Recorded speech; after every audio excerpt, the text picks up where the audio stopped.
I have since learned that it is very easy to see the potential in someone and hire for the potential rather than Yes. what is.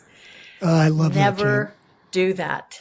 Yeah. Always be sure who you partner with or hire or collaborate with has at least the minimum of skill and talent that you need to absolutely accomplish what you're after instead of hoping their potential will rise. In the short time of knowing you, I've been able to kind of absorb some really cool things from you. And I really like the way you move through the world and the stuff that you do. So I kind of wanted to just show that to some people and dive into it a little bit more. So, Wonderful. Thank well, you. I mean, I don't want to ask who are you, share your background story right off the bat. But Hopefully yet that will you kind of, do. I know you want I to. know I You're do. just, yeah. I always wrestle with that. Tell me what you're working on, what you're excited about now, because I feel like in the past few months, you've got this, and this is from my perspective, resurgence of energy around a few things, and I'd love to hear what that's all about. Thank you. I am excited about what's in front of me right now. I am developing a project called Only While I'm Human. And that was based on a dream I had in 2016, a literal dream that wouldn't let me go. And so I've gradually closed my branding work.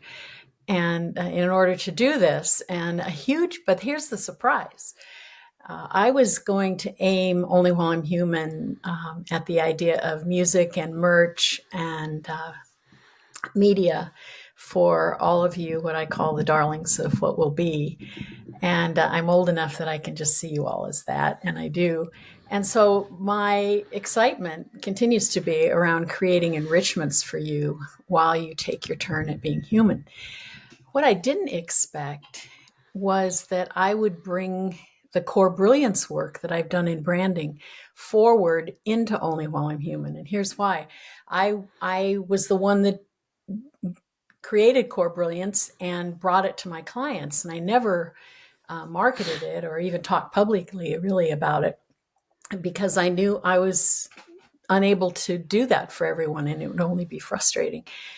But then, I started playing with AI when it first came out quite a while back. And it occurred to me one night when I was having a conversation with what I call Bocelli, my bot on ChatGPT, that maybe I could create prompts that would help a person define their core brilliance and even turn it into a brand to some degree. And so I became curious to know what degree is that possible. And then I further realized that, wow, our turn at being human is really this is an important piece of information to have when we're taking our turn at being human, to know what it is we bring to every table every time, which is what core brilliance is. It's that innate, it's not purpose and mission, it's that innate skill that we seem to have that's applicable 360 degrees in any industry, in any part of our life and work. And so it seemed like just a really logical first step. For a while, I thought, oh, you're just trying to talk yourself into this.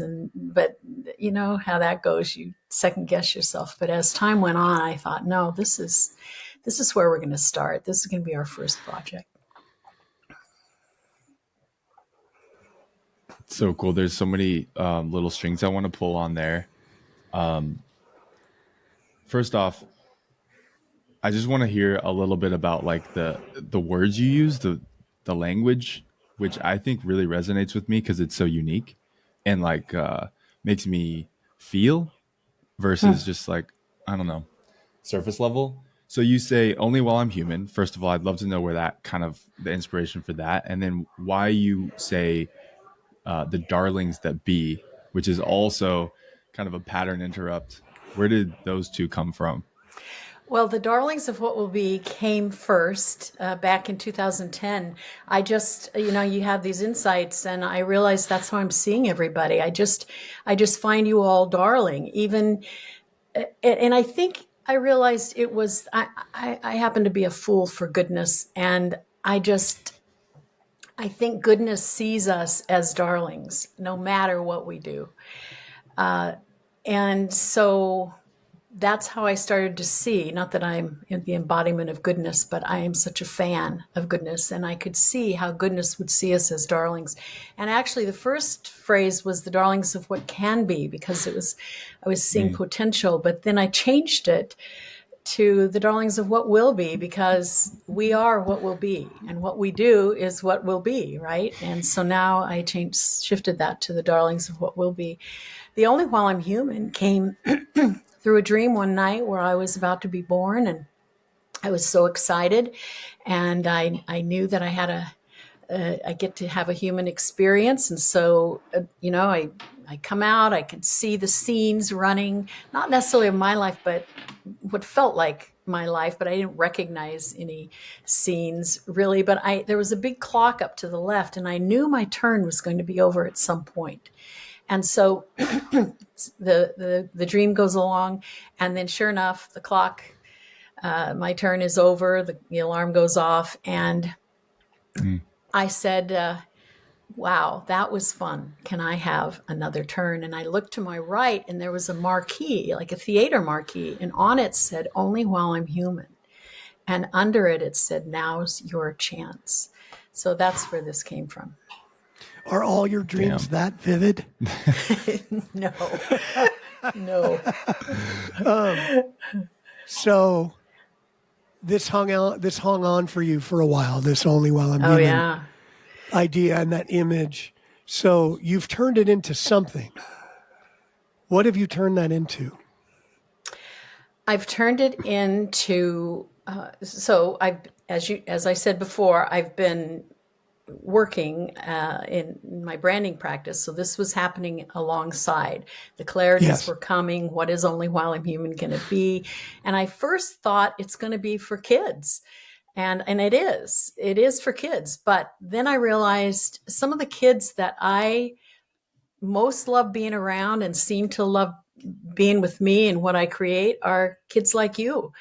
And so, it's, I understand niching, and I understand choosing that tiny audience. But for right now, I am creating what I'm creating, and it's going to go for who it's going to go for. But I have written, I've started an album, a kids album called Only While I'm Human, and I've written the theme song called It's Our Turn Now.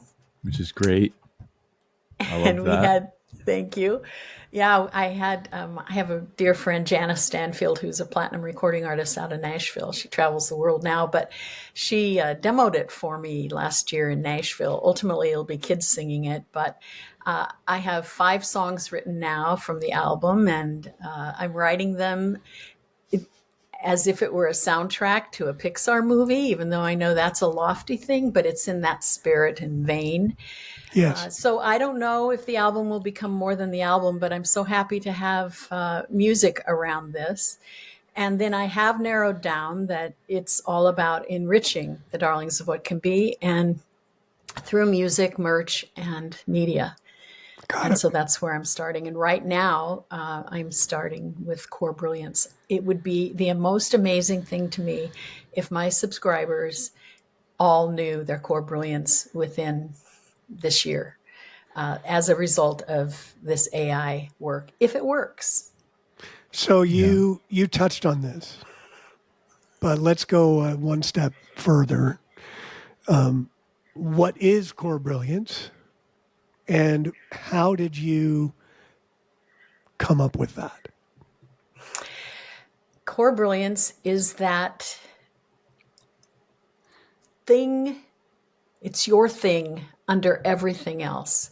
In fact, I believe our talents and our personalities, the way we're put together, are all in service to our core brilliance. So it is, my core brilliance, for example, is to see and articulate the truth of what I'm seeing.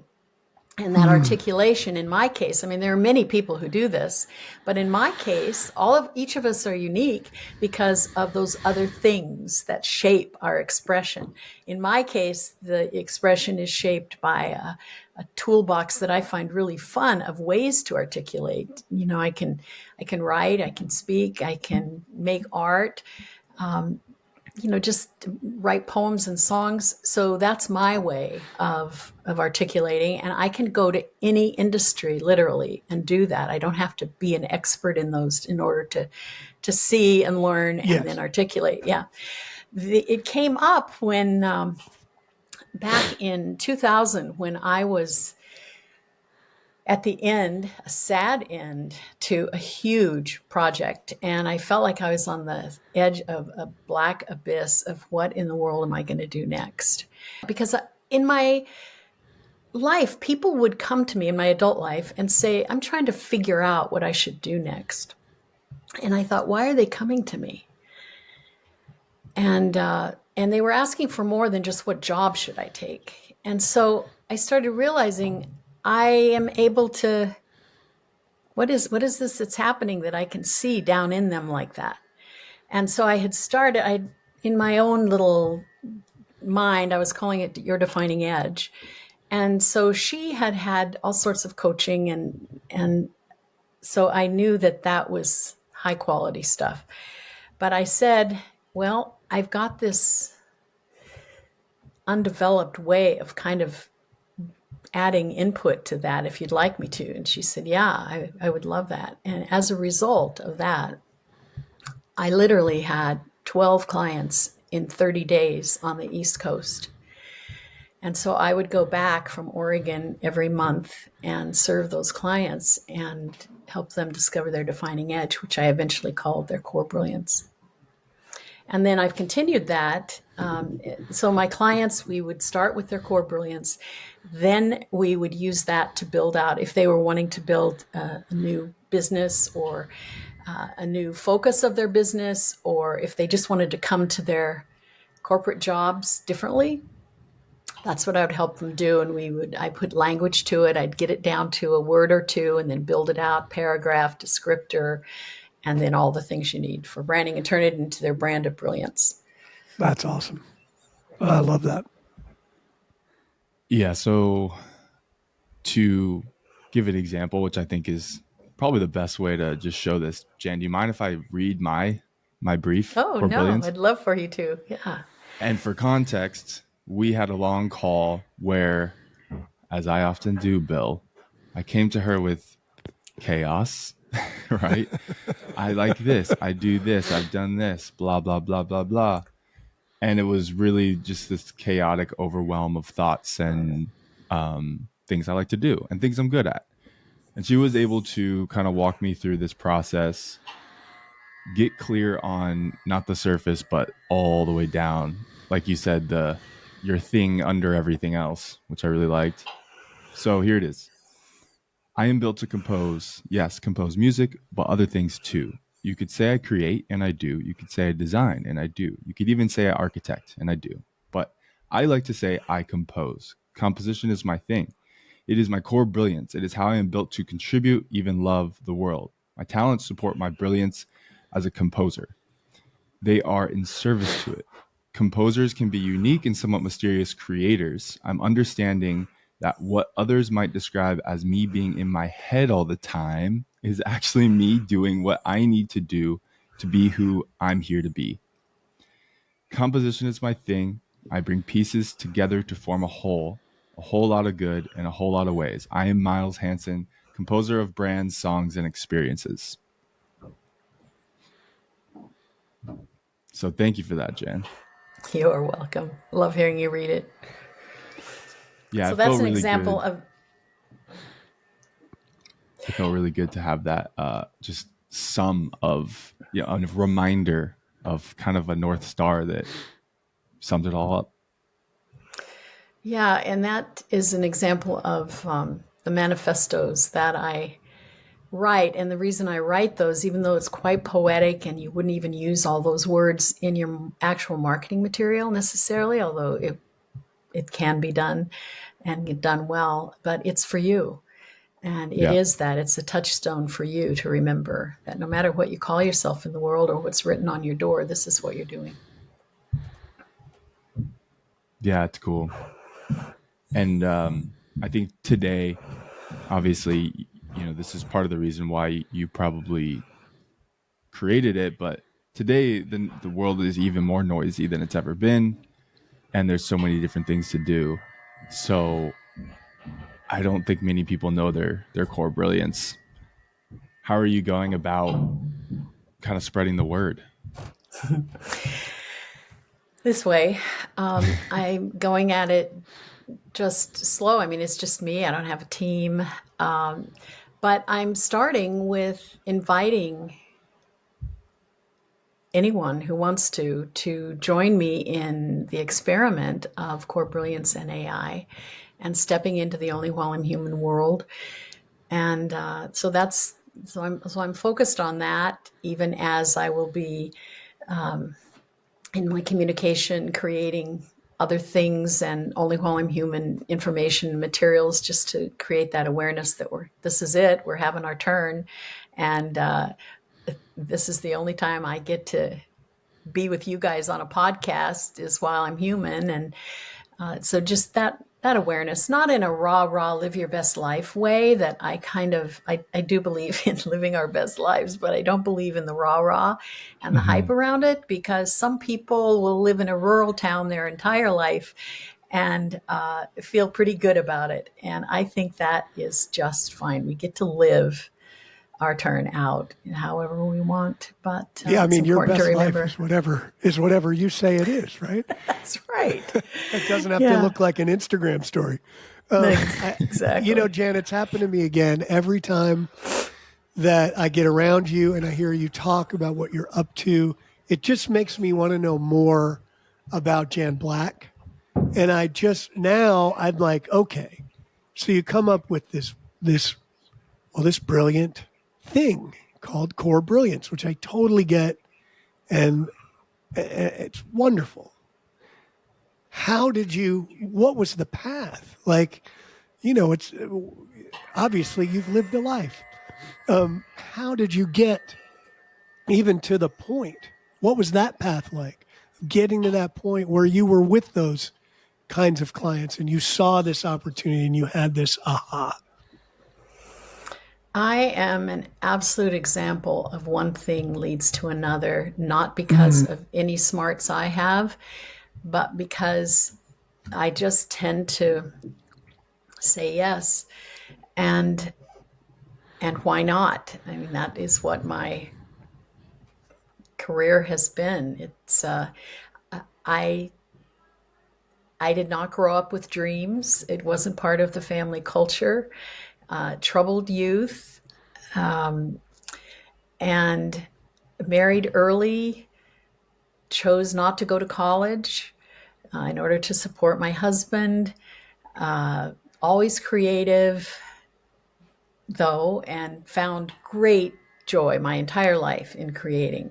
I think that was definitely, sometimes people will say, I remember a woman saying that her mom, the home was chaos. And so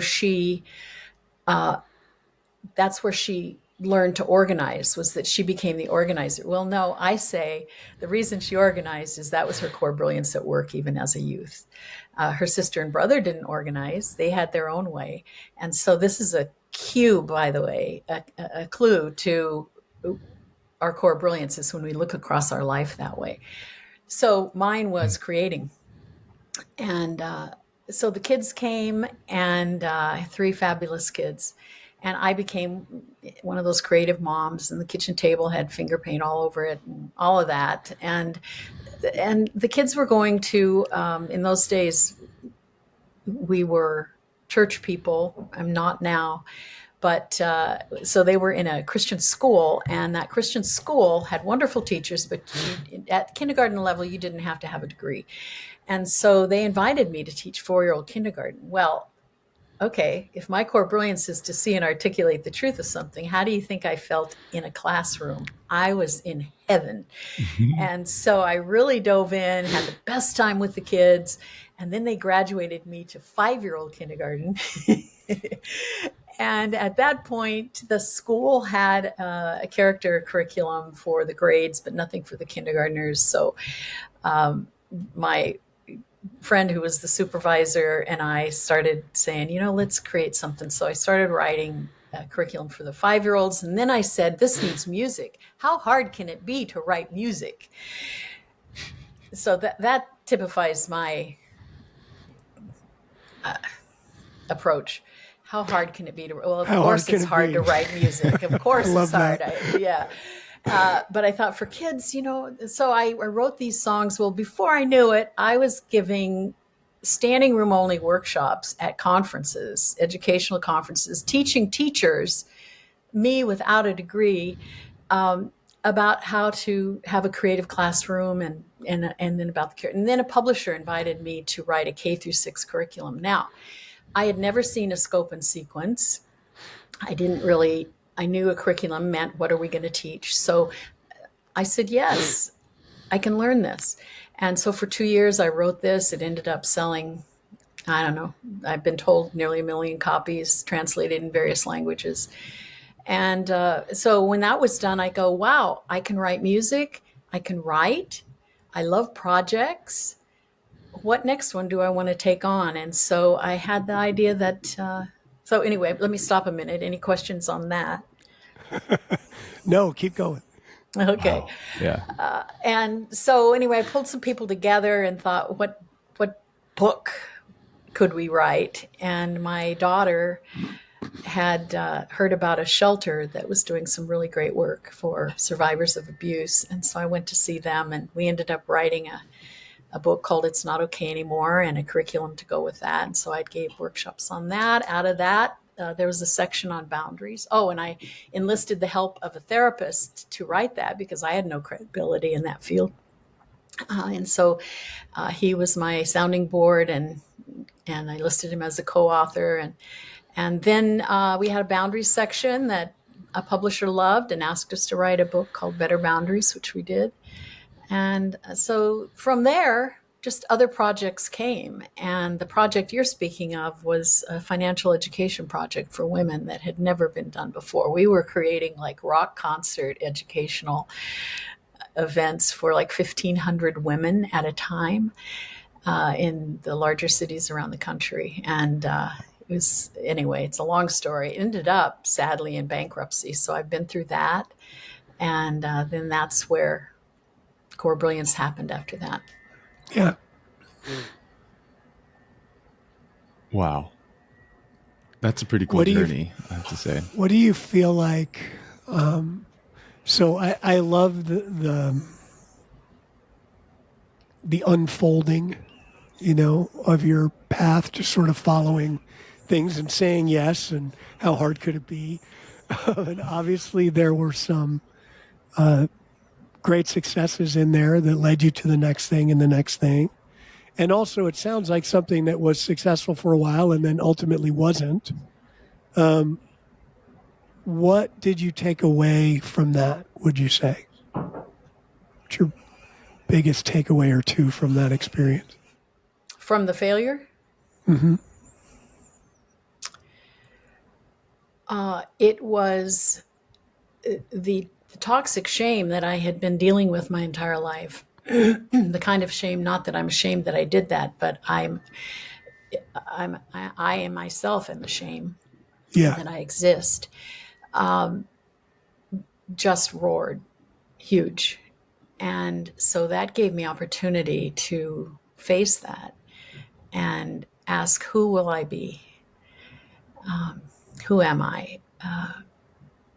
What matters to me? Am I personally, as a human being, a failure? So it gave me opportunity to, face the stuff. And Yeah. and that is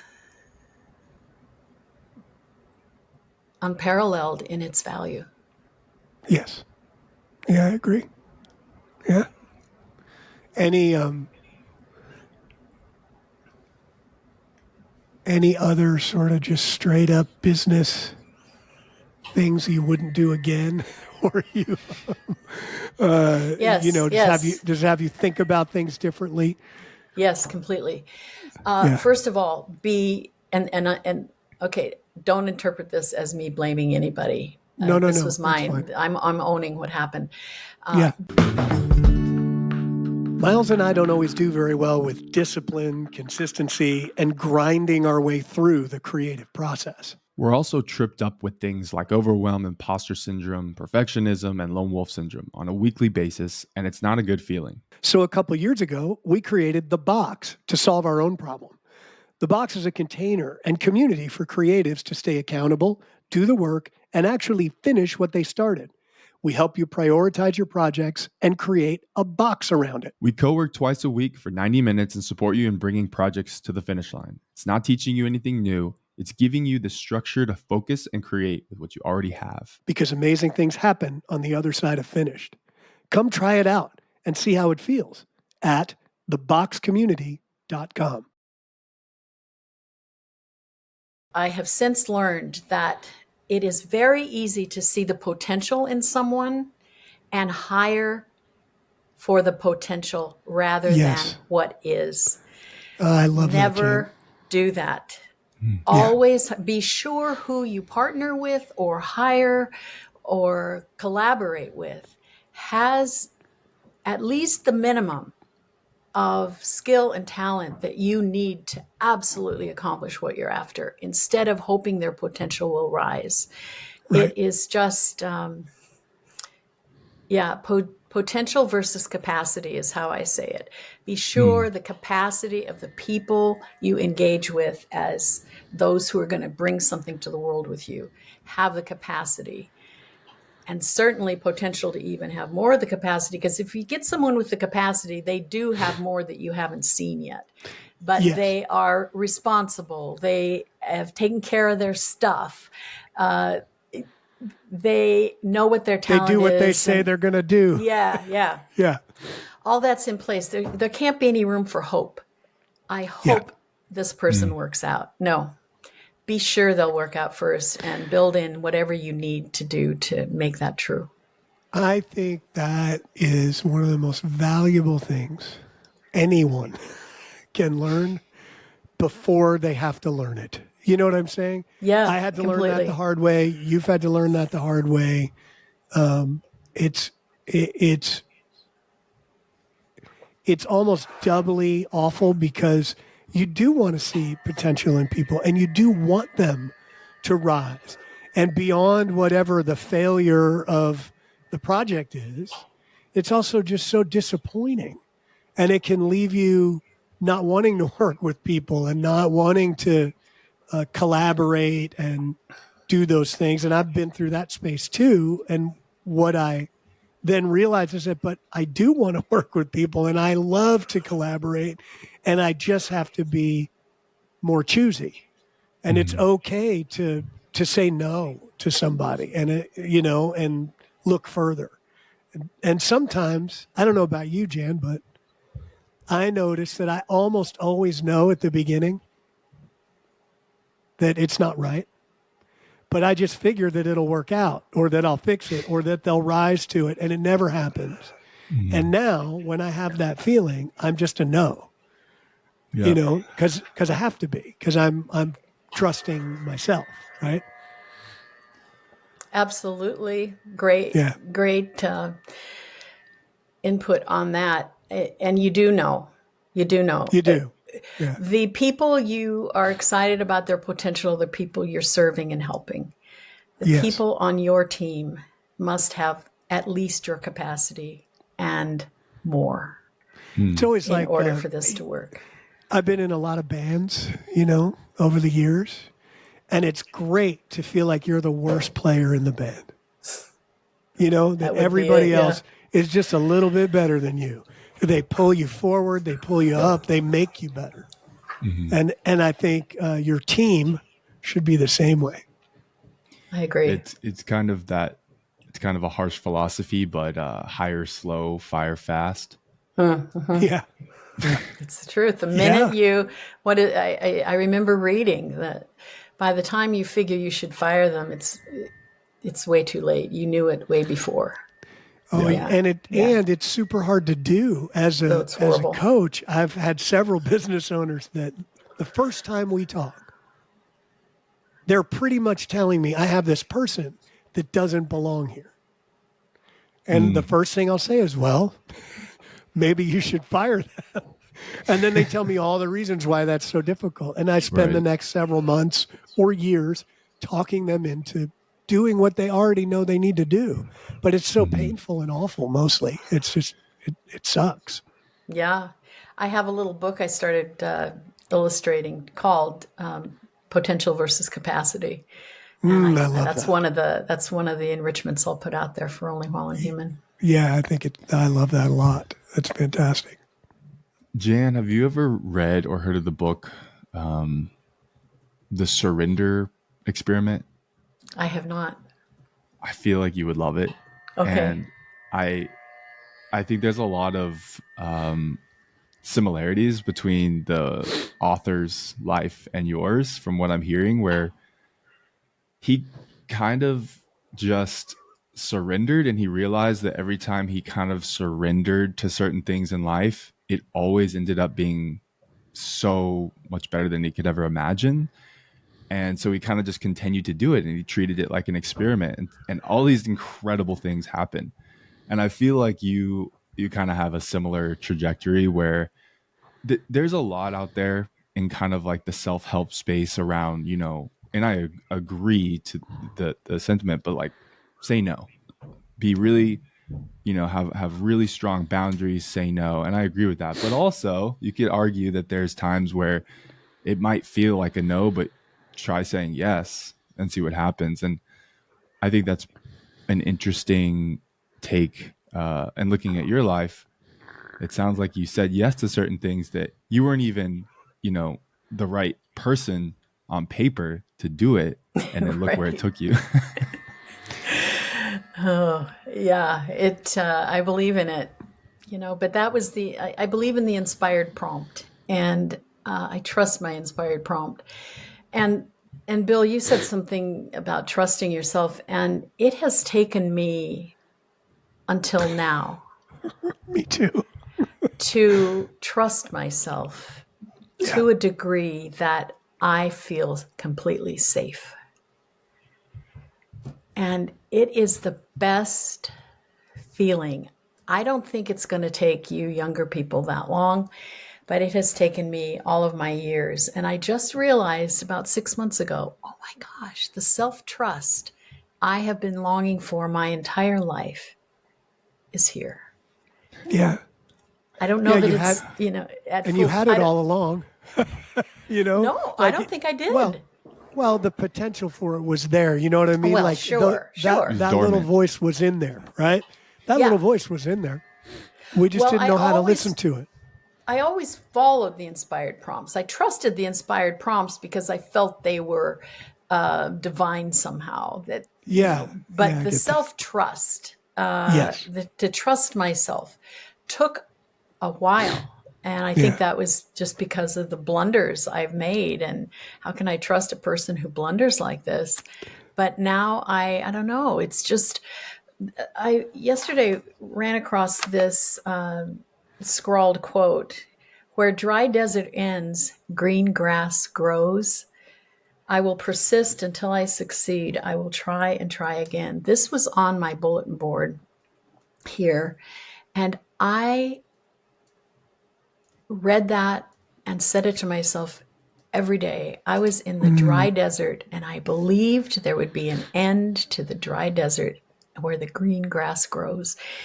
And I hadn't thought of this quote in a couple of years. I mean, this was buried on a bulletin board, kind of behind things now. And I saw it yesterday and got quite emotional because I realized I'm in the green grass. I mean, there's dog poop here and there's weeds, but Well, sure. I'm in the refreshing green grass. And so much of that I know is that I've come to trust myself. That's beautiful. It's interesting, that whole discussion of saying yes, saying no. It seems to me, sitting here, that there's a time in life to say yes to almost everything, opportunities that come your way, and that really worked for you. And I can say it really worked for me too. I've done so many things. I would not be doing what I'm doing if I hadn't said yes to all the things that I said yes to. But there does come a point too where, and I know Miles and I talk about this because Miles gets so, if you don't mind me saying, Miles, you said it It's before, okay. like you do have so many interests and you'll get inspired in all kinds of things and want to go off in all these directions. And that can sometimes pull you away from the path that you really want to be on, that Yeah. thing that supports or is supported by, however you want to say it, your core brilliance, and that really has you building something, right? Hmm.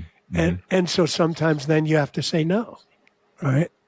And it is tough sometimes to figure out which one of those things is the thing to do. Oh yeah.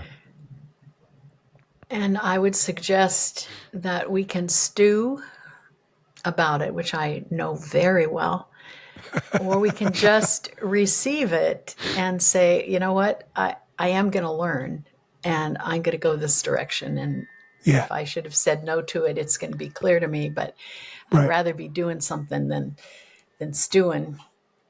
Yeah, Yeah. And I don't know if I mentioned that Og Mandino was the author of this quote. I wanted to give credit there. Nice. The other, I don't know if this will be helpful or not, but it's something that struck me last week. So it's a fresh insight, and maybe this is better saved for just a conversation. But I'm on Seth Godin's Purple Space, Hmm. and I'm great at lurking.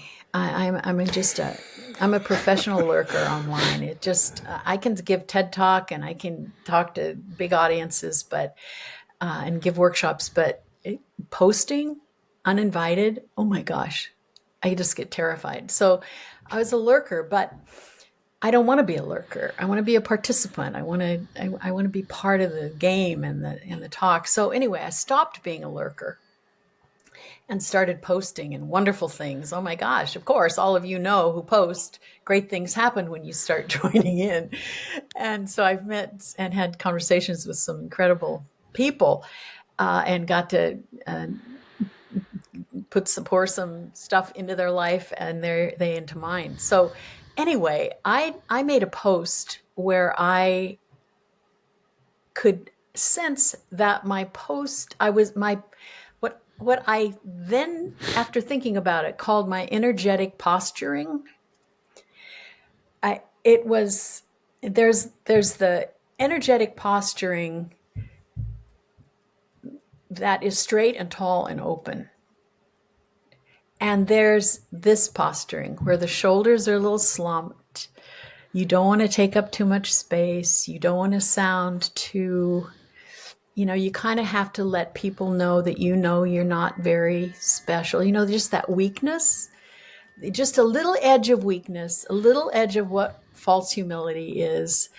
And so I've been just really noticing, and I feel it in my gut. You feel it wherever you do in your body. But when you posture openly and tall, and what is a result of that when you're with people or when you're writing and creating? I can tell the difference when I start writing to the darlings. I can write.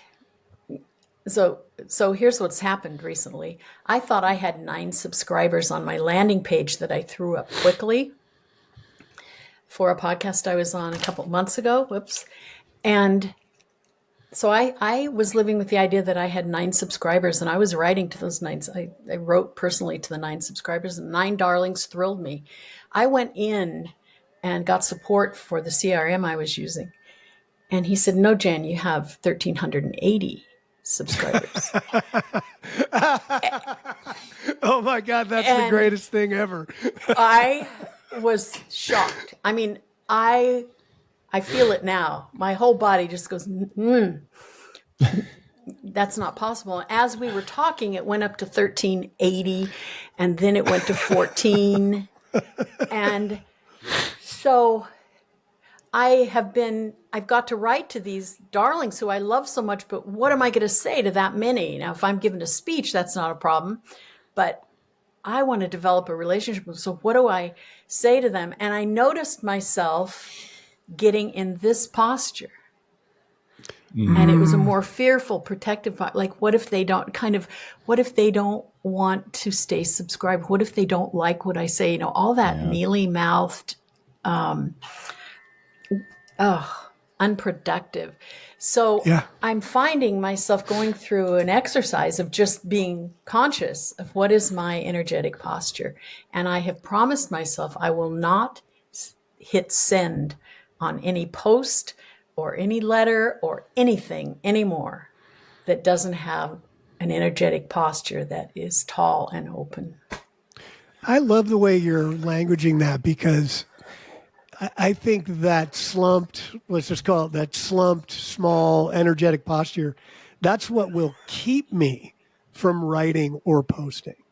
That's right. Because I'll get in that posture, and then my first thought is, I don't have anything to say. I have nothing to contribute. I have, blah, blah, blah, whatever, however it's languaging in my brain. And it is when I come out of that and am standing in that larger sense of myself, that of course I have something to say. And then it's quite easy to write something or post something. Because this is my dream, right? Now over 1,500 darlings have said, we'd like to hear what you have to say. I mean, I keep waiting to find out it's all a hoax. Because I've done nothing to, earn this. I mean, I have, but I haven't. I mean, I understand that. So, and I also understand 1,500 is nothing compared to what many have, but I don't care. They're my 1,500 darlings and I love you so much.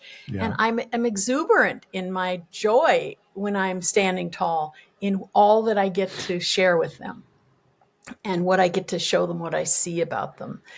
And so this is my. Sorry, I just feel like this applies so much. You said something, we kind of talked about it months ago now, and I ended up writing about it because it hit me so hard. I resonate with it and relate with it so much. And it's this concept of having a guest pass versus full access. Do you remember that? Mm-hmm. Yeah. Can you guest tell me pass, what that guest means? pass versus membership card. Yeah. And that's the epitome of lurking, isn't it? I'm a guest here. I don't belong. And so it's all about belonging. And I found I take my notes in these big sketchbooks. And so I was going through some of my notes from way long ago, and I used that term. I feel like I have a guest pass to life, not a membership card. Mm-hmm. And that has continued to be a really helpful reference for me to say, no, I have a membership card just like everybody else. Yeah. I get to belong. Yeah. You pay your dues. And the thing is, even if you don't, you have a membership card. You're still a member. You're still a member. Right. It's still your turn to be human. That's right.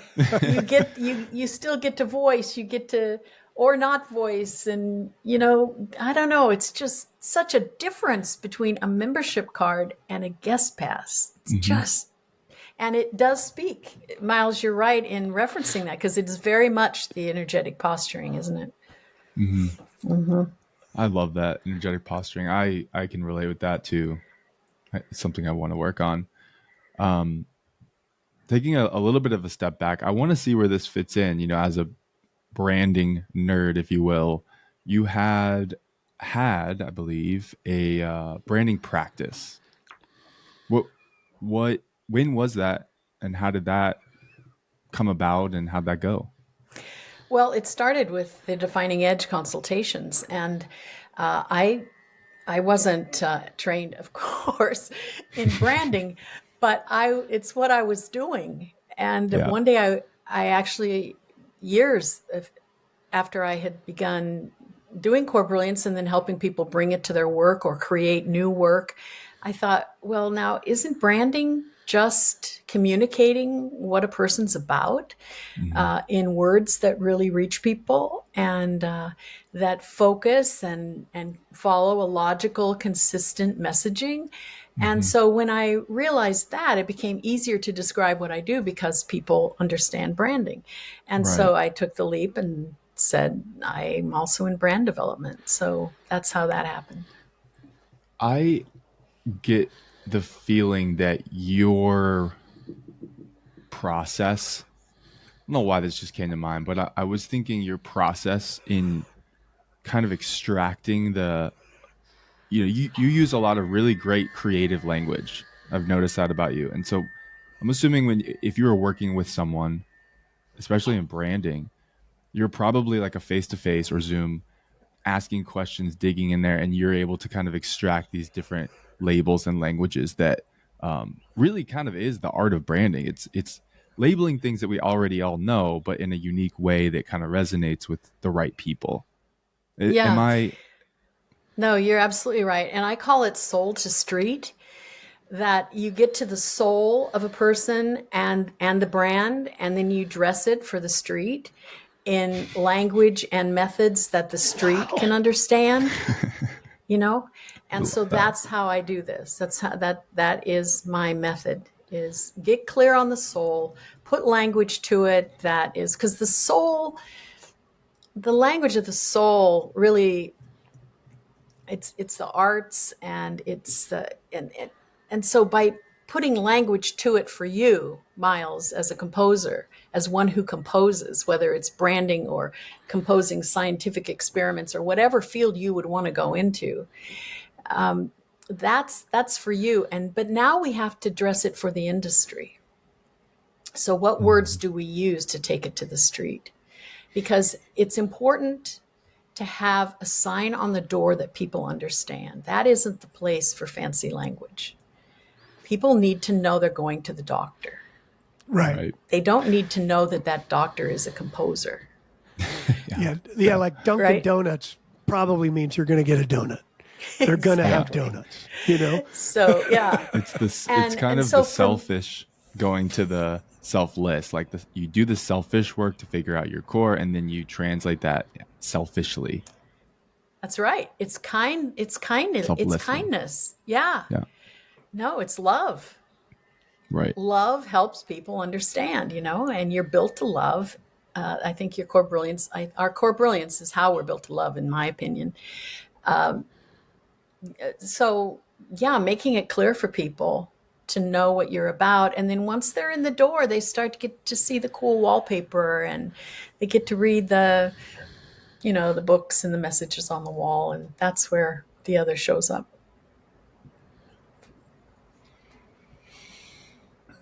Man, I'm energized from this conversation. This is fun. Me too. Thanks, Miles.